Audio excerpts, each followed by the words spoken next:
6월 10일 오늘의 말씀은 사무엘상 20장 24절에서 42절입니다.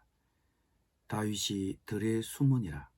초하루가 되매 왕이 앉아 음식을 먹을 때에 왕은 평시와 같이 벽 곁 자기 자리에 앉아 있고 요나단은 서 있고 아브넬은 사울 곁에 앉아 있고 다윗의 자리는 비었더라.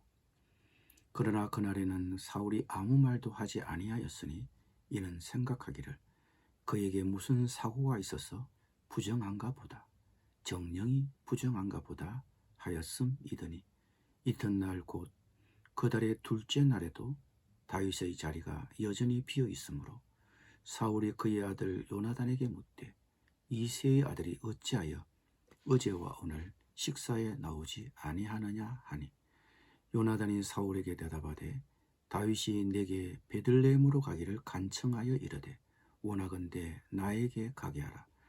우리 가족이 그 성읍에서 제사할 일이 있으므로 나의 형이 내게 오기를 명령하였으니 내가 내게 사랑을 받거든 내가 가서 내 형들을 보게 하라 하였으므로 그가 왕의 식사자리에 오지 아니하였나이다 하니 사울이 요나단에게 화를 내며 그에게 이르되 폐영무도한 계집의 소생아, 내가 이새의 아들을 택한 것이 내 수치와 내 어미의 벌거벗은 수치됨을 내가 어찌 알지 못하랴. 이새의 아들이 땅에 사는 동안은 너와 네 나라가 든든히 서지 못하리라. 그런즉 이제 사람을 보내어 그를 내게로 끌어오라. 그는 죽어야 할 자이니라 한지라. 요나단이 그의 아버지 사울에게 대답하여 이르되 그가 죽을 일이 무엇이니까? 무엇을 행하였나이까? 사울이 요나단에게 단창을 던져 죽이려 한지라.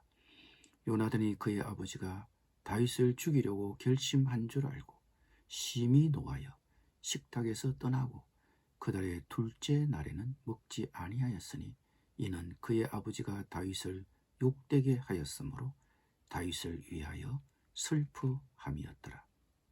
아침에 요나단이 작은 아이를 데리고 다윗과 정한 시간에 들로 나가서 아이에게 이르되 달려가서 내가 쏘는 화살을 찾아라 하고 아이가 달려갈 때에 요나단이 화살을 그의 위로 지나치게 쏘니라.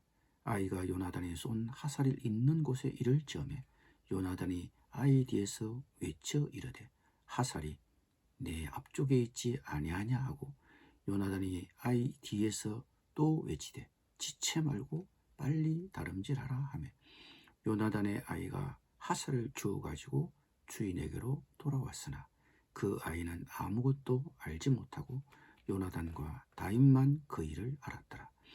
요나단이 그의 무기를 아이에게 주며 이르되 이것을 가지고 성읍으로 가라 하니 아이가 가매 다윗이 곧 바위 남쪽에서 일어나서 땅에 엎드려 3번 절한 후에 서로 입맞추고 같이 울 때 다윗이 더욱 심하더니 요나단이 다윗에게 이르되 평안히 가라. 우리 두 사람이 여호와의 이름으로 맹세하여 이르기를 여호와께서 영원히 나와 너 사이에 계시고 내 자손과 내 자손 사이에 계시리라 하였느니라 하니 다윗은 일어나 떠나고 요나단은 성읍으로 돌아 들어가니라. 성읍으로 들어가니라. 아멘.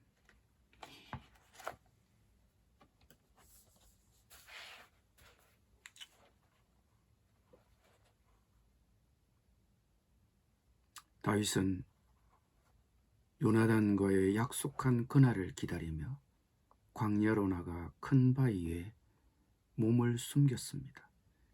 그리고 자신의 운명을 좌우할 그날을 기다렸습니다. 다시 자기 집으로 돌아가 사랑하는 아내와 함께 예전처럼 살 수 있을 것인가? 아니면 이역만리 타국으로 유랑의 길에 나설 것인가? 그러나 어느 쪽도 다윗이 선택할 수 있는 길은 없었습니다. 그 결정은 이미 다윗의 손을 떠나 있었습니다. 다윗이 해야 할 일이란 그냥 바위 뒤에 숨어서 이틀 밤을 기다리는 것이 전부였습니다. 즉 요나단이 쏠 화살의 방향을 따라 궁전으로 들어갈 것이냐 망명의 길을 떠날 것이냐가 결정되는 것이었습니다. 다윗을 들에 남겨두고 요나단은 왕궁으로 돌아갔습니다. 다윗이 잔치 식상에 없을 때 사울 왕이 과연 어떤 반응을 보일 것인가? 드디어 초하루가 되어 사울 왕은 대신들과 함께 식탁에 앉았습니다. 그런데 있어야 할 다윗의 자리는 비어 있었습니다. 첫째 날 왕은 아무런 반응이 없었습니다. 그러나 둘째 날이 되어도 다윗이 자기 자리에 없자 사울 왕은 진노했습니다. 이에 다윗을 변호하려는 요나단과 사울 왕 사이에 험한 말이 오고 갔습니다. 심지어 요나단이 사울에게 항의하니 사울이 요나단을 찔러 죽이려고 창을 뽑아 겨냥하였습니다. 그제야 요나단은 자기 아버지가 다윗을 죽이려고 단단히 벼르고 있다는 것을 알아차렸습니다. 아버지의 행동에 분이 치민 요나단은 그 자리를 떠나 그날 하루 종일 아무것도 먹지 않았습니다. 그리고 그 다음 날 요나단은 어린 종 하나를 데리고 다윗과 약속한 들로 나갔습니다. 그리고 운명의 화살을 당기고 소리쳤습니다. 화살을 주우러 보낸 어린 종의 뒤에다 대고 소리쳤습니다. 아직도 덜 갔다. 화살이 더 먼 곳에 있지 않느냐. 화살을 주워온 어린 종에게 화살을 되돌려 받은 요나단은 어린 종을 궁중으로 돌려보내고 숨어있던 바위 위에서 나온 다윗과 서로 끌어안고 함께 울었습니다. 요나단보다 다윗이 더 서럽게 울었습니다. 그렇게 서로 울고 난 다음 요나단이 다윗에게 말하였습니다. 잘 가게.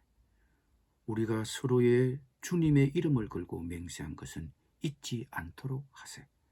주님께서 나와 자네 사이에서 뿐만 아니라 나의 자손과 자네의 자손 사이에서도 길이길이 정인이 되실 걸세.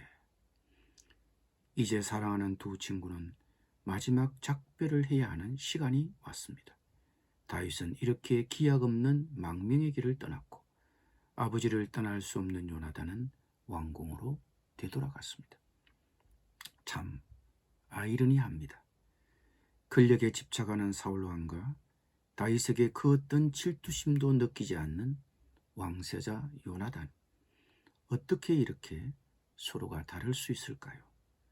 우리 속담에 그 아버지의 그 아들이란 말이 있지만 요나단은 정말 아버지와 달라도 너무 다릅니다. 그 아버지의 이런 아들이 어떻게 있을 수 있을까 싶습니다. 욕심도 없고 너무 순수하고 자기 아버지가 다윗을 모욕했다고 가슴이 아파 하루 종일 밥도 안 먹고 아버지 사울이 볼 때는 내 밑에 어떻게 이런 자식이 있을 수 있나 싶겠죠. 아버지 입장에서는 참 속이 터지는 아들이었을 것입니다. 좀 적당히 욕심도 있고 야심도 있으면 좋을 텐데. 그런데 요나단은 그런 게 도무지 없습니다. 그러나 요나단의 이런 충성은 대가를 지불해야 했습니다. 그는 아버지를 배신해야 했습니다. 충성된 사람은 서약만 하는 것이 아니라 그 서약을 지키기 위해 기꺼이 고난도 감수합니다. 그 점에서 요나단의 충성이 무엇인지를 우리에게 보여주는 그런 점에서 요나단은 충성이 무엇인지를 우리에게 보여주는 훌륭한 본보기가 됩니다. 우리 역시도 간혹 갈등해야 하는 상황에 맞닥뜨릴 수 있습니다. 충성의 대상이 상충할 수 있습니다. 아버지 사울에게 충성할 것인가? 친구 다윗에게 충성할 것인가? 무엇이 충성해야 할 방향과 대상을 정해줍니까? 진리신 하나님입니다. 하나님이 궁극적인 충성을 요구하시기 때문입니다. 요나단은 누구에게 충성하는 것이 하나님께 충성하는 것인가를 알았습니다. 그래서 그는 친구 다윗에게 충성했습니다. 우리는 이러한 갈등을 인간적인 관점에서 해결하려고 하면 끝없는 배신감에 사로잡힐 수밖에 없습니다. 사울이 그러했을 것입니다. 그는 아들 요나단에게 얼마나 배신감을 느꼈겠습니까? 그러나 우리는 이런 상황에서 우리가 가장 충성해야 할 분은 하나님이란 사실을 안다면 그것이 서로에게 느끼는 배신감을 처리해주고 우리의 선택을 보다 선명하게 해줄 것입니다. 오늘 이야기에서 다윗의 심정은 어떠할까요? 다윗의 입장에서 한번 생각해 보시기 바랍니다. 우리 개인의 경우에도 다윗처럼 하나님의 약속이 분명한데도 환경이 풀리지 않고 계속 억압하고 조여올 때가 있습니다. 우리 스스로 문제를 어떻게 해보려고 하지 말고 하나님의 뜻에 맡기십시오. 어떤 때는 우리가 선택할 수 있는 것이 아무것도 없을 때가 있습니다. 그때는 그냥 기다려야 합니다. 다윗처럼 수동적으로 피해야 할 수도 있습니다. 내가 무엇을 해보겠다고 좌지우지하려고 한다면 그것은 안 좋은 결과를 가져올 뿐입니다. 그냥 하나님께 맡겨야 합니다. 그것이 믿음입니다. 궁극적으로 하나님이 인도하실 것이기 때문입니다. 시간이 약이라는 말이 이때에 가장 적합한 말인지도 모르겠습니다. 기도드립니다. 주님, 우리가 누구에게 충성해야 할지 갈등해야 하는 상황을 맞닥뜨릴 때 궁극적인 충성을 요구하시는 하나님의 기준으로 충성해야 될 방향과 대상을 정하게 하여 주시옵소서. 그리고 하나님의 약속이 분명함에도 환경이 풀리지 않고 계속 환경이 나를 억압하고 조여올 때 우리 스스로 문제를 어떻게 해보려고 시도하지 말고 하나님의 뜻에 맡기게 하여 주시옵소서. 예수님의 이름으로 기도드립니다.